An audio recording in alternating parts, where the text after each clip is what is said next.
Actor நக்குலோட wife ஸ்ருதி உங்களுக்கு யாருக்கெல்லாம் தெரியும்னு சொல்லுங்கள். அவங்க ரீசெண்டாக வந்து சோஷியல் மீடியாவில் ஃபோட்டோஸ் ஷேர் பண்ணுறேன்னு சொல்லிட்டு ஒரு கொஸ்டின் ஆன்சர் செஷன் மாதிரி வச்சுருந்தாங்க. அதில் நக்குலை மீட் பண்ணதுலேருந்து அவங்களுடைய மேரேஜ் ஃபோட்டோஸ், அதுக்கப்புறம் டேட் பண்ண டைமில் எடுத்த ஃபோட்டோ, அவங்களுடைய குழந்தையோட ஃபோட்டோன்னு எல்லாமே ஷேர் பண்ணியிருக்காங்க. ஒரு சில கிளிப்பிங்ஸ் நாங்கள் உங்களுக்காக எக்ஸ்க்ளூசிவாக எங்களோட சேனலில் இருந்து உங்களுக்கு கொடுத்துருக்கோம்.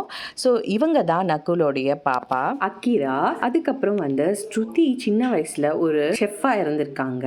லீலா பேலஸ் ஹோட்டலில் செஃப்பாக ஒர்க் பண்ணியிருக்காங்க. அண்ட் அவங்களோட ஹேர் பார்த்திங்கன்னா ரொம்ப பெருசாக இருந்திருக்கு. பட் ரீசெண்ட் டைமில் ப்ரெக்னென்சியாக இருக்கும் போது அவங்க கட் பண்ணியிருக்காங்க. ஸ்ருதியோடைய சைல்ட்ஹுட் ஃபோட்டோஸு, அதுக்கப்புறம் கல்யாண ஃபோட்டோஸ், இது எல்லாமே அவங்க வந்து எக்ஸ்க்ளூசிவாக ஷேர் பண்ணியிருக்காங்க அப்படின்னே சொல்லலாம். ஸ்ருதியோட அப்பா பார்த்திங்கன்னா ஒரு ஃபோட்டோகிராஃபர் தான். ஸோ அவங்களோட மெமரிஸை சின்ன வயசுலேருந்து அழகழகாக வந்து எல்லா ஃபோட்டோஸ்லையும் அவர் கேப்சர் பண்ணியிருக்காருன்னு சொல்லலாம். அது மட்டும் இல்லாமல் ஸ்ருதி பார்த்திங்கன்னா ஒரு வாட்டர் பர்த் பண்ணாங்க. இது ரொம்ப வந்து நம்மளுக்கு ஃபெமிலியர் இல்லாத ஒரு விஷயம் சென்னையில்.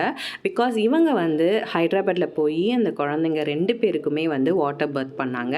அது பண்ணுறப்போ கூடவே வந்து நக்குல் அவங்க கூட சப்போர்ட்டாக இருந்திருக்காருன்னே சொல்லலாம். ரொம்ப நாளாக பார்த்திங்கன்னா நக்குல் அண்ட் தேவயானி பேசிக்காமல் இருந்த மாதிரி இருந்துச்சு. பட் ரீசெண்ட் டைமில் நக்குல் நடித்த வாஸ்கோடா காமான்ற படத்துக்காக தேவயானி வந்து ஆடியோ லான்ச்சுக்கு வந்து அவங்களுடைய சப்போர்ட்டை தெரிவிச்சிருந்தாங்க. ஸோ அவங்களுடைய அக்கா தம்பி பாசத்தை அந்த இடத்துல நம்மளால் பார்க்க முடிஞ்சுது. தேவயானிக்கு நக்குல் மட்டும் இல்லாமல் இன்னொரு தம்பியும் இருக்கார். பட் அவர் வந்து தமிழ் இண்டஸ்ட்ரியில் இல்லை போல இருக்கு.